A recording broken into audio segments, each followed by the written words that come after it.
Hey everybody, this is Josh for episode 123 of the Solopreneur Grind Podcast. I'm very happy to be joined by Shaun Sunderland. Shaun, thank you very much for coming on the show today. Thank you for having me. I'm excited for a conversation.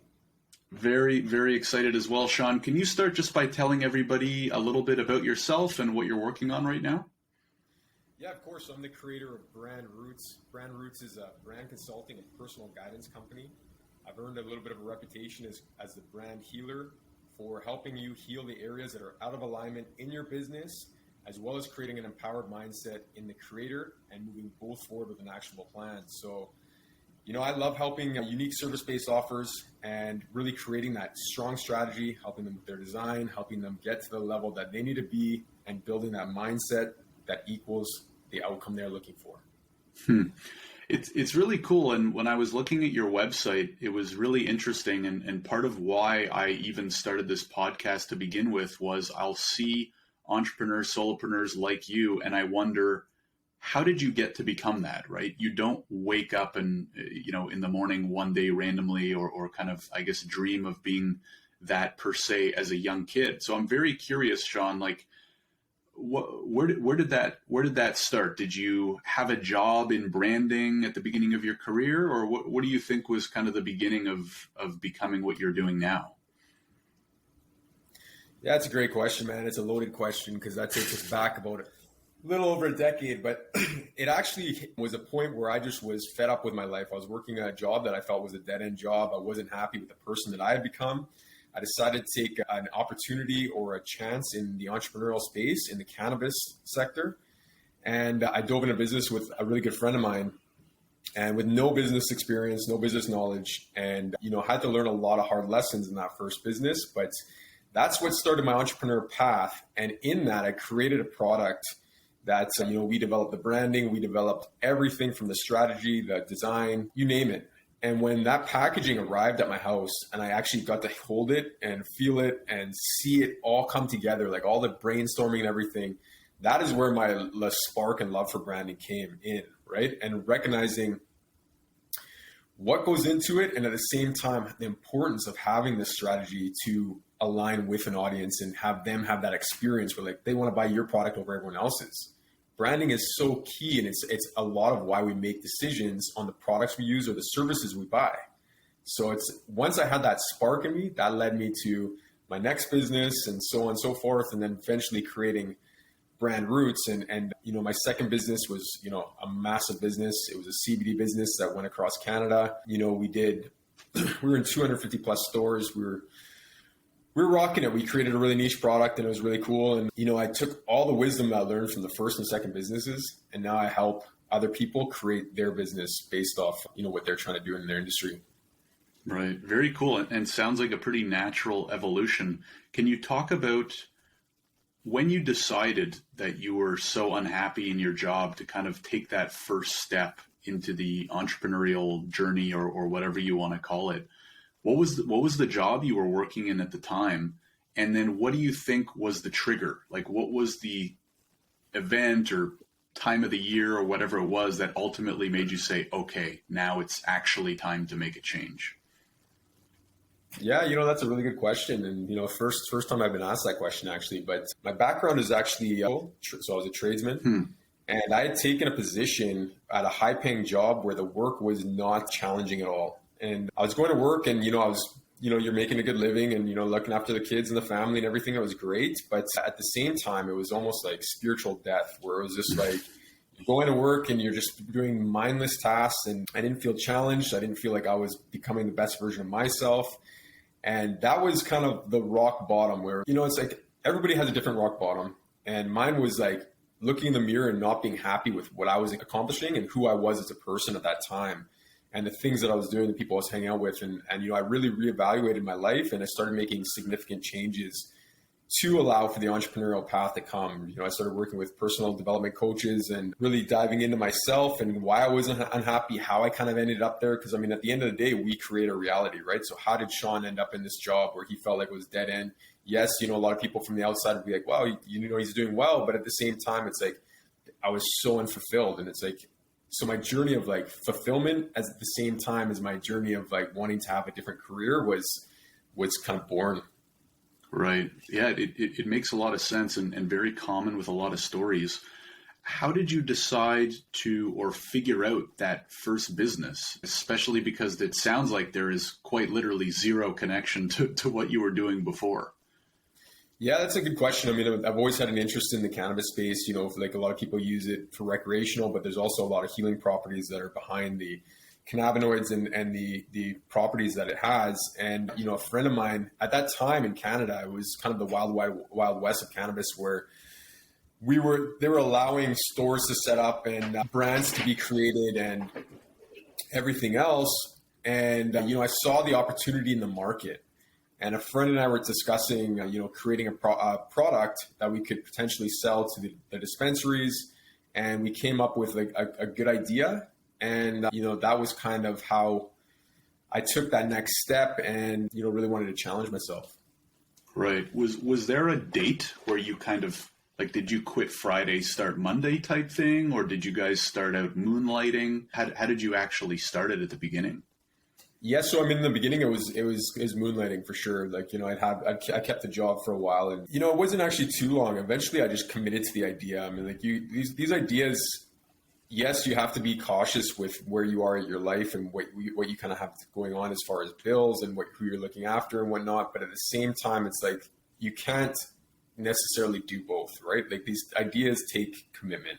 When you're not committing, I believe in the universal law that, what you're trying to create and what you're putting your energy into is what is being created for you. But if you're putting your energy in multiple places at once, who knows what you're not actually creating in any of those areas per se, right? So eventually I just decided, I'm going to take the risk, and I saw the opportunity with where the market was at in Canada. And, there's so many gaps in the market at the time because it's just new, right? Right. So what do you think people should use as factors when making the decision of when to make the switch over? Let's say there's some listeners, they're also working a 9-to-5, they're not happy, they've maybe started a side hustle or a project. Did you hit a certain milestone in terms of revenue, or was it more of a feeling oh, wow, like you were kind of saying, this looks really promising, I don't want to spend any more energy on the job? How do you think people should approach that decision of when to pull the trigger? Yeah, I think it's unique to everybody's situation and kind of what they have going on. I don't encourage anybody to just quit their 9-to-5 if they have, a lot of bills, or they don't have kind of a nest egg that they can kind of depend on. But at the same time, it's if you look at it you only have one life to live, are you really going to continue working a job that you just don't like? You get no fulfillment. There's a part of you that has to want it so bad that you're I'm going to make this work no matter what, right? And it's and that's what I've done with my previous companies, where it's just okay, I'm going to take this risk. I'm going to walk away from this high-paying job, but I'm going to do everything in my power to make sure that I'm making the right decisions to make this work, because I'm not having a default setting, right? So, right. And it comes down to the kind of the will of the person, and at the same time, there are factors at play, like I mentioned earlier. Absolutely. And so, walk us through the first 3 to 6 months. You decide to quit the job. It's you and your friend, and you're starting this new business. Mm-hmm. What was it like? Was it scary? What were the feelings? And then also, what were the couple things that you did? What were the first few things that you did at the beginning that you would recommend others to do, or maybe not do?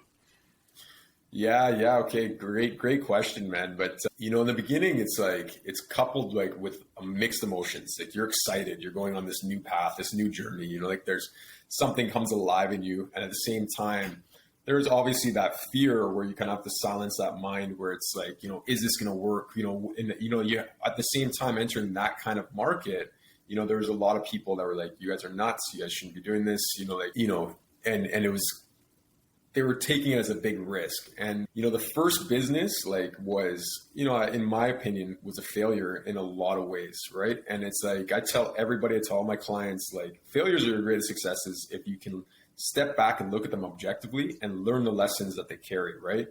And so getting into business with somebody else, giving some advice to your audience would be, set a foundation and a strategy prior to starting a business, right? Like we had an idea, but we hadn't actually implemented foundation strategy. Were we starting with one product? We were starting with 10, like once we had one product, my business partner, he was a really creative guy, but he had no brains on creating products. All of a sudden we had 20 products when it's like, and now we have 20 products of overhead, packaging, everything. And how many problems that caused. And like, then you have frustration, stress, and you have capital problems and everything else. And so creating a strong foundation with strategy that you're going to follow to some degree and getting yourself to a point where, say, your first product is generating a revenue. And then at that point, you can start expanding your menu and everything else, right? So, I advise everybody based off the experience that I've had is hire a consultant. And it's like, I'm not saying to your audience today, you need to hire me. It's like, I hire consultants for myself because it keeps you aligned and it keeps your strategy strong. We're not going to deviate and try to do a whole bunch of things that you don't need to be doing. And that's what we did in the first business. It was just like, oh yeah, we could do that. We'll make that. Okay, we'll create that. And it's like all of a sudden we have a product list of 20 and 2 brands and everything else. And it was like, we got overexcited and that ultimately, ended the business. Right. Can you talk us through how that happened? Like how did things, what went wrong? And also you alluded to the kind of first time you held that packaging. Can you tell us that story in more detail? Yeah, of course. So had we not been so green in this area, where green I say is like inexperienced in creating products and developing strategy, we had something that nobody else was doing at the time. We had live resin vape pens, which were really unique. Nobody had them on the market. We had something that had we positioned ourselves correctly as the live resin brand and, specifically in vapes at the time, we could have really positioned ourselves well to grow in the market, right? But we just didn't recognize that. We're just like, oh, live resin's cool, but what else can we make? And it's like, and then, your brand gets convoluted and nobody really knows what you stand for now, right? They don't know who you are. What pillars are these guys building from and how, and what are they trying to accomplish in their journey, right? And so when I held that first package, that was for that product. And it was like that feeling that I had. I was like, oh man, this is so cool. We have a lot of vapes and we have a really unique product, but I couldn't actually see the full picture at that time, right? So we just kind of went off to the races and continued building and building and building. But had I looked at it differently, I would have been like, hey man, we need to focus on this. We need to have, 4 different strains that we carry all the time and give a really unique experience to these people and really leverage ourselves as the live resin brand and come up with a name like a really unique, like Dank or like those other brands that have done something really to encapsulate what your product does, right? Or the terpenes that it provides, right? So. Right. Yeah. So would you say one of probably many lessons that you learned was, especially when starting out, like keep your product or service offerings very, very narrow, almost like more in the service business you would call like a niche. I don't know if that term applies as much in the product space. It probably does. Keeping things very narrow and focus on revenue generation first before expansion. Yes, that's exactly what I'm saying. I'm saying that when you have a good idea or an idea, start with a product. You can have different SKUs in that one type, right? But don't have multiple products with different packaging and everything else. Get that one product established, get it moving, have some working capital in the company, and then start expanding, right? We try to expand too fast, and that's what really caused a lot of problems in the business. Got it. So at what point did you guys kind of figure out that, hey, maybe this isn't going to work? And what was the, I guess, ending of that first business experience like? Yeah, I mean, the writing was on the wall early on, and we kept trying to make it work. And when we were investing more than we were making, and I was after about 3.5 years, and the business kind of wasn't turning around, and we were forming all these faulty partnerships. And one of the big lessons that I learned that showed up really a lot later was that we got to a point where we're like, okay, we need this to work, and then you're acting out of desperation in some way, and you start attracting those kind of people into your life. And we've started forming these partnerships where, it benefited more the partner than it did us. And, people were kind of taking advantage of where we were at because they knew we needed some kind of arrangements. And once I recognized that where we were operating from and at the same time, dealing with the partner that I was dealing with, I knew it was time to separate and move on. And, thankfully I did, because that led me to my next partnership in the CBD space. And that's when, I really learned how to operate a business and, what a brand needs and how to really execute on a high level. Yeah. And I think you said it really well earlier in the episode, which is like, quote unquote failures can actually be extremely valuable if you use them in the right way, right? Like you said, evaluate them objectively, figure out what you can learn. And because otherwise, if you don't, it is a total waste, right? But you can be a quote unquote business failure, but still learn so much from that experience that it's worth it in a weird sense, right? So when that first business came to an end, Shaun, what led to the second one? Was it kind of like, as things were winding down, you met this new partner or you thought of this new idea, or did you take some time off in between? Like, I'd love to hear some of the details of how and how long it took to make that transition. Yeah, it's a perfect intro to this too, because I had sat with, why this wasn't working and kind of recognized where we made mistakes. I actually went and created the live resin lineup that I was talking about on my own, where I just had a really specific product. And I started seeing success really quickly. And actually from that, I started getting headhunted by other people who were trying to create their own products. And, I saw this opportunity with my two previous partners. And, we had to sit down and they had a really unique product and, asked if we could execute it. And, that's exactly what we did. And then we stuck to a game plan. We had a game plan from the day one. We had a strategy.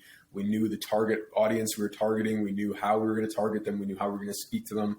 Everything was in place early on, right? So that's kind of what led me to my second partnership. Got it. Any tips or advice for people who are looking for or considering business partnerships? Like what was it that you were kind of looking for in those first conversations, or what's convincing enough to be like, yes, this is the type of person I want to start a business with? Josh, I got tons of advice on this area. Perfect. So the first partnership was with my best friend. And, there's a reason that timeless saying is still being said, which is don't go into business with friends and family. I thought I had the unshakable friendship, the unbeatable friendship. And, it's just when you get into business and the stressors and the money and everything else comes to play, true colors get shown and, it can be really challenging. But the partnership that, I built a really successful business with, I went in with a mindset of who's doing what in the company. What are the roles? Do we have defined roles? Do they complement each other? So if I'm looking after product creation and branding, what are the other two guys looking after? Like one of my partners was operations and back of the house. So the number side of things, the accounting side of things. The other one was the one who was looking after the marketing and social media. And it's like, okay, now all of our areas complement each other. And we can have spillover where we can have input on each other's, but at the end of the day, we're responsible for those areas. And so we know that, hey, like when something's not getting done, we can confront that person and be like, hey, this is in your department. Why did this not get done? And have that conversation where everybody knows their responsibilities. Got it. Anything in regards to personality, or is it more on kind of practical roles within the company? Or do you look for people who have similar personalities because you mesh better, or like similar personal interests? Does any of that matter at all? I didn't really look too much into the personal interests on that level, but one of the guys who was headhunting me, we had previous conversations and we had gone out for beers and stuff like that. So I knew I got on with him to some degree, right? And the business partner that he brought in was a good friend of his, and I kind of just trusted that process. But that's not to say not to take that into consideration, because you do want to be able to work with the people and have similar characteristics or complementary characteristics where you're not going to have a problem early in the business. But for me, it was definitely knowing what each other were doing and, how we were going to handle that and how we're going to handle it as a team. Absolutely. It makes a ton of sense. It's almost one of those things that like sounds obvious, but probably so many partners get wrong for whatever reason, especially in a first business. Just covering all the bases from a role standpoint. I see it a lot in tech where like you'll have two business guys want to start a tech company and like neither of them have tech experience, or, two marketing, two ops, whatever. Cool. So this business takes off, does very well. How did that come to an end? Yeah, good question. I mean, we did really well, and we got a lot of attention from big players in the industry. And at that point, we decided to sign a partnership. I'll leave the names off, but with one of the bigger parties. And unfortunately, the partnership just didn't work out in our favor. I mean, we thought we had the dream ticket, and we thought we had, we had a lot of conversations with a lot of companies, and we thought we had signed with the correct one. But at that time, we didn't take in consideration where their business was at. And their business was expanding at a rapid rate. They had a huge project being developed. They had onboarded 11 other brands, and we were the CBD brand. And we didn't take that into consideration of how big their team was and how they were looking after each brand. So when we were the 12th brand being, I don't know if we were in order, but there's 12 brands, and we just kind of got, pushed back a little bit, and then we weren't getting the attention that we needed. And at the same time, they didn't fully understand our vision, where we were craft cannabis. We were really put a lot of emphasis on creating that experience for our user, right? So we wanted the packaging to resemble that. We wanted the experience to resemble that, the flavors, the ingredients, everything to be top notch. And at that time, it was like, well, let's just get it on the shelf and we can readjust. And it was like, well, that's not our strategy. That's not who we are. And that's not who our audience knows us as. And, we just kind of kept running into red tape after red tape. And after about a year of working with these people, we both parties just came to the conclusion that this isn't working. And we decided to opt out. And at that point, we signed a second partnership. And the second partnership was based off our number one selling product, which was a topical. And at that time, the number one competitor in the US had signed a partnership in Canada, and they had a 4-province approach based off a product that was very similar to what we were coming to market with. And that kind of just took the wind out of the sails. At that point, both my partners said, we're done. We've knocked on so many doors, and we've been trying to make this work on this side. And, and that's kind of where we had left off. Very interesting. What are your thoughts on partnerships? And I ask because it's very top of mind for me right now. And I mean, a good partnership can be incredible, right? But it can be very tough to find them, right? And so I've been talking to lots of people about this recently, some of whom saying, listen, don't put too much effort and time into partnerships, go find paying clients, because partnerships can be very hard to do successfully in the long run. Any thoughts on that, especially going through those experiences? Yeah, I mean, I'm at the point right now where I really assess everything, where it's like, if I can do it on my own, or if I can hire somebody out to do what I think my partner would be doing, then I would go that route personally. That's just based off my previous experiences, and it really comes down to the type of person, like you mentioned before, and this is actually coming up really clear right now, is just that, if you're an easygoing person and it's not going to weigh on you that, hey, they didn't do something that you think they should, or it's not taken care of the way that you would have taken care of it, it's not going to bother you and really grind those gears, then, partnership might be easier for you, but you need to find somebody who's kind of complementary to that, right? Because if you are somebody who, has certain expectations or wants to be included in certain areas, and and it bothers you, then partnerships can really be challenging, right? And I'm at the point with at least Brand Roots, I have no intention of having a partner. If I do re-enter the cannabis space, which I've thought about numerous times, then maybe an investor, but I still don't even think I would have a partner at that time, just based on the experiences that I've had with partners. Interesting. Very interesting.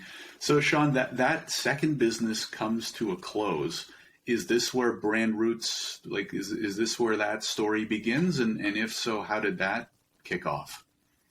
Yeah. So once we closed, my two other partners had actually moved on to a different business in a totally different sector. And I was actually, this was a really interesting time for me, because I had attached part of my personality to what we had created, amongst my friends and peers, and I was a CBD guy, everybody knew me for that. And, we thought we were going places and everywhere else. And so when that ended, I actually went into a really kind of uncomfortable period where it was like, okay, well, who am I now?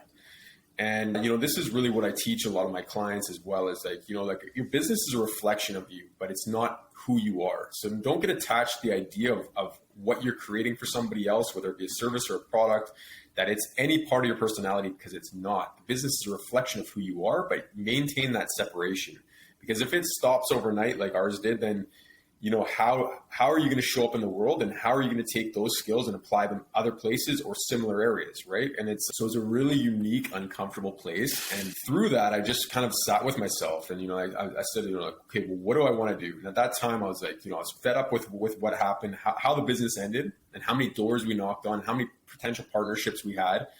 And I was like, okay, well, I don't feel like that's the area to go. And I said, I love branding. And I was like, I sat with myself. I love everything that it represents and like how we make decisions based off, design and colors and everything else. And it's like, and I'd accumulated this wealth of knowledge over a decade of working in the industry. And I just started creating Brand Roots. And I just said, I'm going to consult for other businesses and kind of see how my skills kind of transfer over. And the success that I've had with clients has been tremendous. It's just been absolutely great to see the impact that I've had on businesses. Obviously it comes down to the business owner, actually what gets applied and everything else. But, it's been really transformative in a lot of ways. And it really fills my cup helping people and kind of problem solving the areas that they can't necessarily see.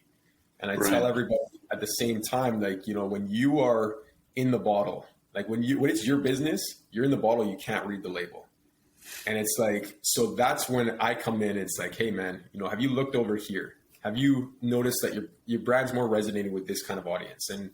And I really enjoy that part of the work. And that's also why I say, like, I hire consultants as well, because I'm in the bottle for my own business. And, I constantly think, no, it has to be this way. And I'm a consultant, I should know this. And it's like, well, no, that's not the case. It's your tunnel vision because you're in your own business. Right. Yeah, no, it's so true in almost any aspect of the business. So that's why I would agree that having those, whatever you call them, consultants, coaches for almost every area, advisors can be really helpful. And so when you made that decision, Shaun, okay, I'm going to go do this. What were the first few things that you did? Did you come up with the name, do branding, do website stuff first? Did you start just knocking on doors, offering services? And the other thing I was curious about was, did you first go to the industry that you had connections in, CBD in that area, or did you kind of intentionally try to break out, or was it maybe a mix of like random companies versus companies in the industry that you had a lot of experience in? Yeah. Okay. So a lot of questions there. So when I started Brand Roots, I created an offer. I created what I think I would want somebody to do for me. And I started beta testing it with friends that had businesses, just on the cuff. I just say, hey, like, can I take you through this process? And you give me feedback on what you think. And, with the first two people that I took it through, there was a lot of changes made in their business and they had a lot of appreciation for what the offer was. And they're like, okay, you're really onto something. As far as the name went, I kind of took myself through a whole journey with the name. Once I had kind of the offer and what I wanted to offer and what I felt it stood for, which was roots, foundation, creating that, platform to build from, I started just testing. I did the whole thing where I had all different names around and kind of tested them on how they fit and how I felt they resonated with the brand. Then I also ran those by, a ton of people where it was like, hey, which one do you feel resonates with you and why? As far as the consulting in the cannabis space, I did consult for a couple people and, it was really challenging in that area because you're either consulting for massive companies that are on the regulated side. There are really no small companies. It might have changed now, but at the time that I was consulting, it was like your big companies were teams and everything else, or you're on the unregulated side. But then at the same time, you're not really working with people who really want to develop their strategy. They're just kind of in it for the money and everything else. So I felt that it was an easy transition out at that time. And at the same time, my wife and I and my two kids, we moved down to Mexico. So there's a huge change that took place. And I just knew that I wanted to build a remote business. And, I just took everything I knew from branding and hammered at it. I like the approach because what you hear of a lot of times is people will do the opposite, right? They'll think of a name, they'll build the website, they'll pick out their colors and blah, blah, blah. But they don't actually know what the business is yet, right? They haven't offered anything. They haven't sold anything. They haven't gotten any market feedback. So I like the way that you approached it.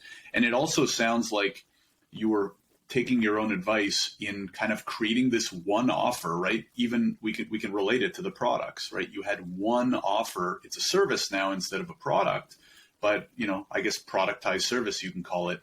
And you went out to the market and I'm assuming kind of like got that one rolling before you maybe branched out into other things, if you did at all. And so how did you get your first paying clients and what would you recommend? Because obviously coaching, consulting, service businesses, very popular for solopreneurs that are trying to, break out from their 9 to 5. And probably the hardest part is getting clients, right? Or getting those first few paying clients, getting the referrals coming in, the snowball effect. How did you get your first few?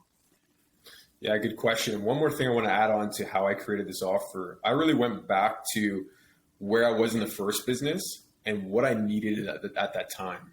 And that's really was the creation of Brand Roots, where it's like I recognize what we did with the second business. That would apply for the first business. How can I create that in a digestible way for another business that's evolving in some way, right? So that's kind of how I created the offer. The offer has evolved since. I don't work with startups. I work with businesses who have been into business for a number of years, but their business is evolving. It's taking that next step. And when we take those next steps, often things fall out of alignment from their messaging, who you're targeting. Like you might want to do a redesign or something along those lines. And those are the clients that I really gravitate towards and can really help. The second question, I think I'm going to need a reminder on that because I went on a tangent there. But yeah, just about getting those first few paying clients. How did that go?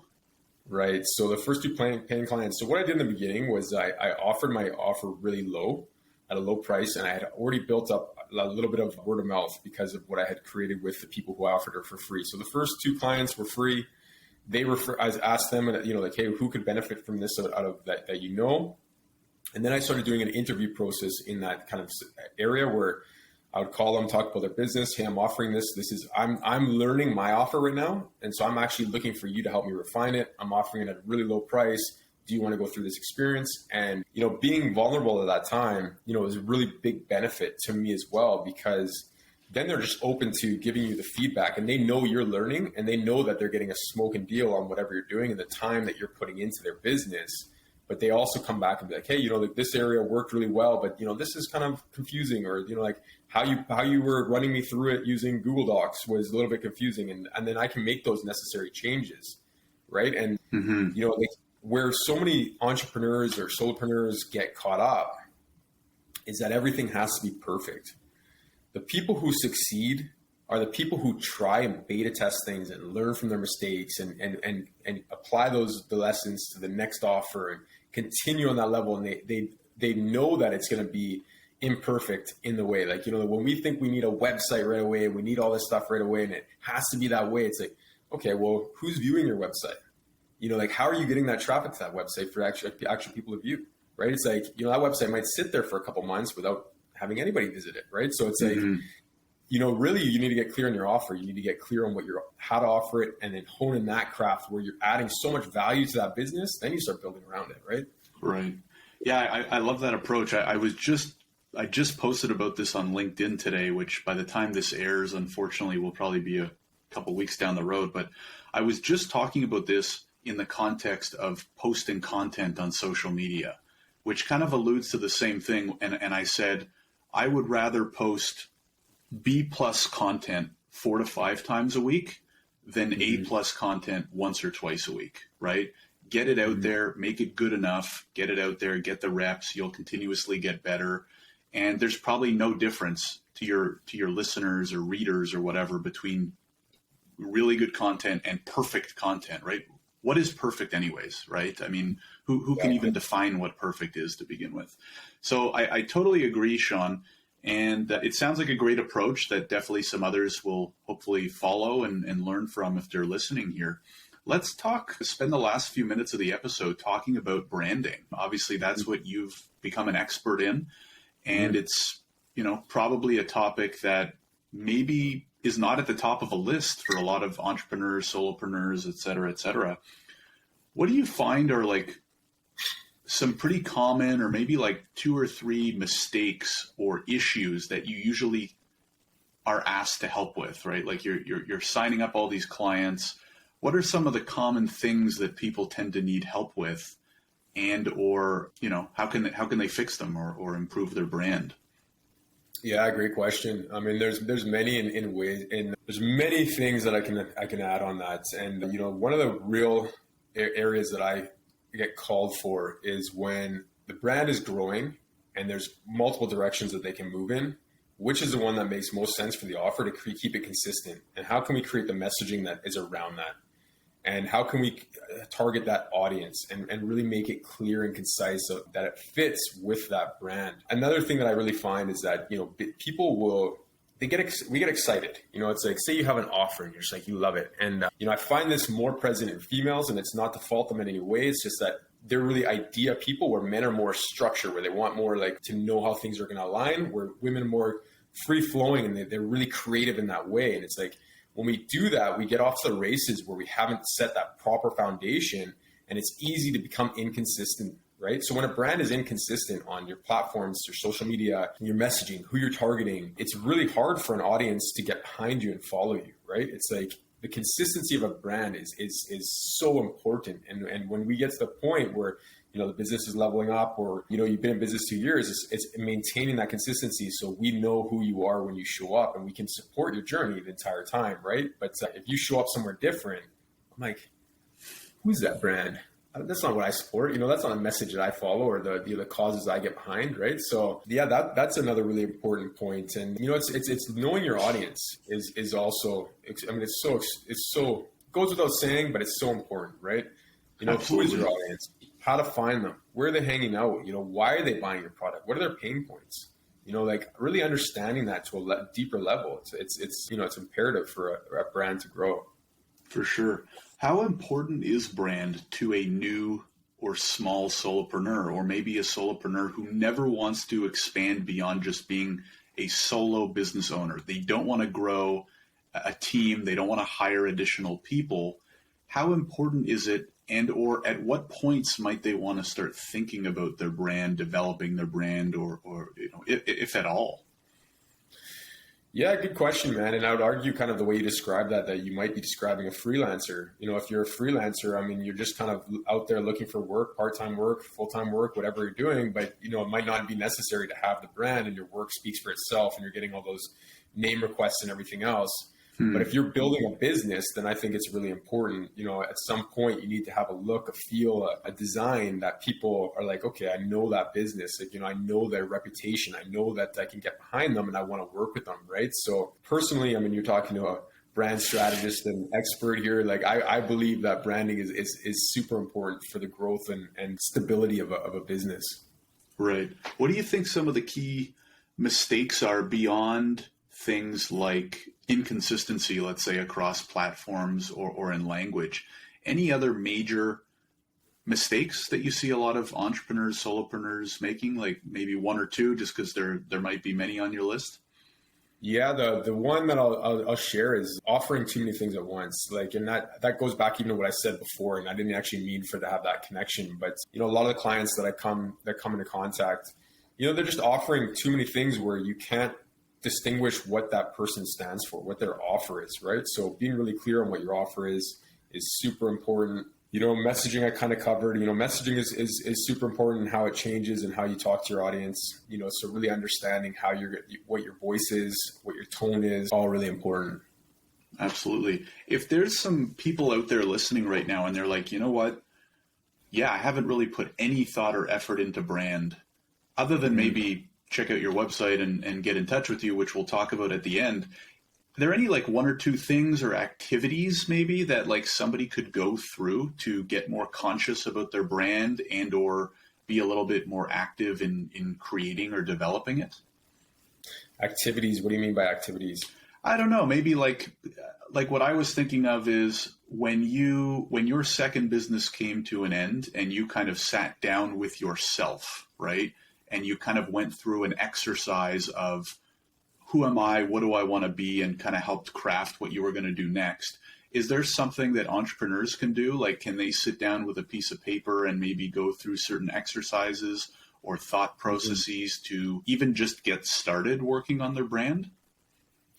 Yeah, of course. And, that kind of, what kind of came up for me there was, what are you looking to create in life, right? I'm very big on trying to find purpose-driven work, what fills your cup, sitting with yourself and it's one thing just to create something for sales and you want to, make money. It's like, okay, that's one way to do business. Another way is to be in service in some way where it's like, I want to create this because, it really excites me, and businesses that have that passion and have that desire where it's like, yeah, I'm going to make money doing this and I want to make as much money as I can. It's at the same time, I want to see the best for whatever I'm serving, right? For whoever I'm serving, and really getting clear on, what that is for you, and diving into yourself in that level, I think is super beneficial for, anybody who's starting out, or anybody, getting clear on your why. Like Simon Sinek said it best, right? Like, why are you doing this beyond monetary gains? Like, start with your why. And it's like getting clear on that can be really beneficial for anybody who's looking to start a business or is in business.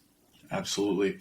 Shaun, my last question to everybody is, and you probably just also answered it, so maybe I'll ask you for like another answer, is for those people who are listening right now, they are working their 9-to-5s. They don't have anything going yet, or maybe they've just got some ideas, but they know that there is more out there.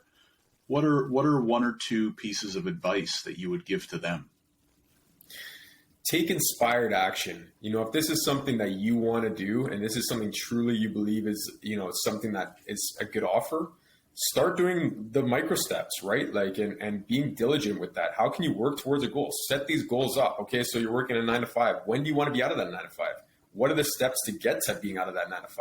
How far along in the business do you need to be? Start mapping it out, creating that blueprint for yourself where it's like, and in digestible chunks. Don't just be like, 3 years from now, I'm going to be this. It's like, no, man, like, what are all those micro steps to getting there? And start tackling those micro steps, because once you start accumulating, like, oh, I accomplished this little thing. And it's like, and you start seeing things could be created. And that could be something simple, like a logo or something like that. And it's like, wow, it's like, okay, I have something that I'm building from.